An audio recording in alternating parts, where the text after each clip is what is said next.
Тәттігүл Өмірбековна үш апта бұрын қаланың шетіндегі орманда жоғалып кетті. Оны тірі табу мүмкіндігі мүлдем болмады. Шыға алмайтын орман, жабайы жануарлар, суық түндер оны бір апта бұрын өлтіру керек еді.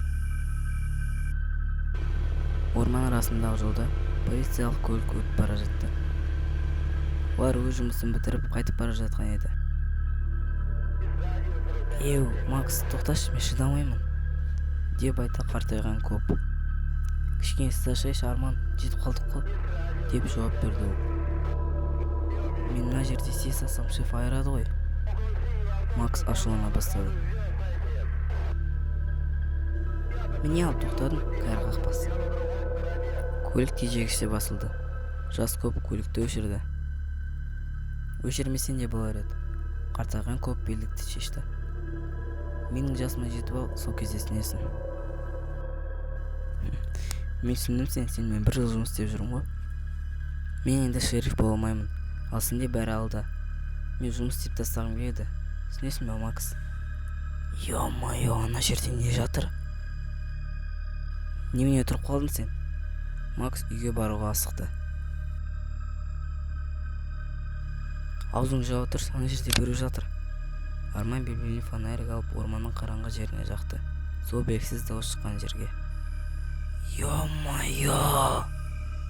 Ағаштың астында кір киімдегі әйел жатты. Шаштары бір-біріне жабысып қалған. «Бұл Тәттігүл Өмірбековна ғой, біз ес-түссіз жоғалған адам таптық». «Арман, сен есің дұрыс па?»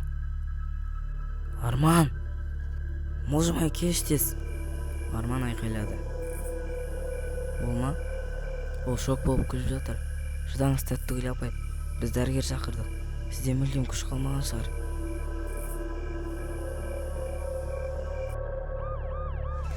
«20 минуттан соң Тәттігүл апайды жедел жәрдем көлігі алып бара жатты. Оған кислород көмектесу керек. Оны қосу керек, Тина», деді ол өз-өзіне. Ол тоң қалған болар. Медбике науқастың сол жақ көзінен күдікті бірдеңені көрді. Ол паразитқа ұқсады. Ол бір құрт секілді жыбырлады. «Құдайым-ай, бұл не? Бұл да паразит секілді. Ол қосылып тұр».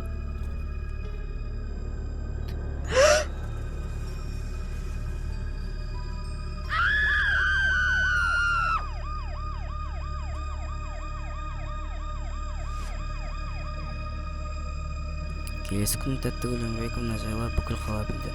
«Толықтай сау» деп айтты. Олар бірден келді. Серікбол өз анасына қарап, оны тани алмады. «Бұл менің анам ба?» деп сұрады бала. Осы жерде әпкесі шыдамай. «Тәттігүл, кеше ғана тапқандарыңызды түсінем, және ол өте нашар деді. Олар сіздерден реабилитация курсын өту керек емес пе?» «Түсініңізші, миссис Брэксон, жаралар 1-2 күнде кетеді, ал қазірше сөйлей алмайды», деді дәрігер. «Кеше сіздерге хабарласа алмадық, көп жұмыс болды, және түннің ортасы болды». «Дәрігер, киімнен басқа бұл әйелден ештеңені танымадым, бұл сенің анаң». «Бірақ қотыр», деді әжесі. «Өз анаңды осылай қарсы ала ма? Біз оны тірі тапқанымызға жолымыз болды. Әйтпесе тағы бір күн ол өлуші еді. Біз оны көлікке отырғызуға көмектесеміз. Егер жағдайы нашарласа, бізге хабарласыңыз». Серікбол Өмірбеков үйге бір түрлі сезіммен қайтты. Артқы орындықта оның әдемі анасына ұқсамайтын күйіп кеткен әйел отырды. Терісі сұр, әрқашан қорқынышты күлкімен жүреді. Олар үйге келді. Әпкесі олармен бірге кірді. «Серікбол, дәл қазір анаңнан тауық пен бульон дайындап бер.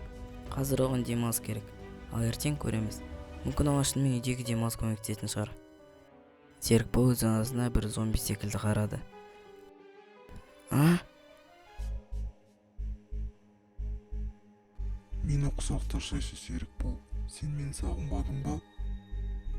«О, міне жақсы, сөйледің. Жарайды, мен кеттім.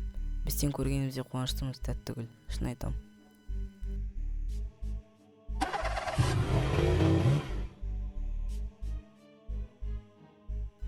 «Мам, тамақ ысытайын ба?» «Бұл жерден қараңды батыр, өз бөлмеңе қайт».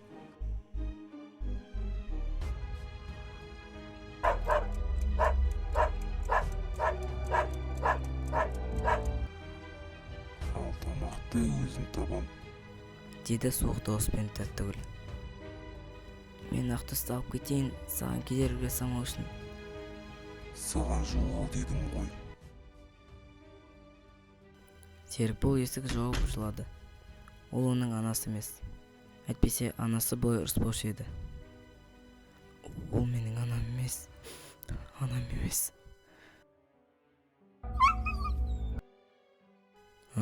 Джесси? Сатымен біреу көтерілді. Баяғы анасы болған адам.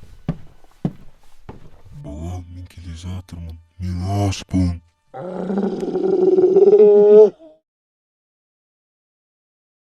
Серікбол төсек астына жатты. Ал бөлмеге бір жын кіріп келді. Осы сәтте есік қағылды. Және тіршілік астыға кетті.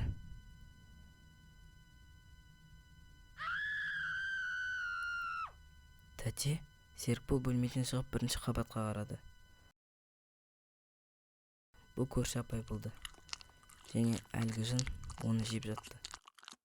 Бір кезде ол тоқтап қалды. Әлгі жын Серікболға қарады.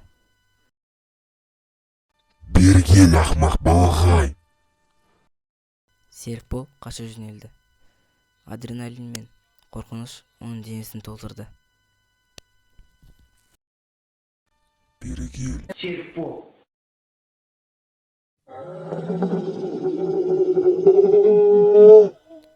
Ол жұмсақ газонға секіріп, және аяғы ауырғанына мән бермей жүгіре берді. О, бұл полиция емес пе? Серікбол, сен мұны есе берсің. Анаң қайда? Ол менің анам емес. Анам емес.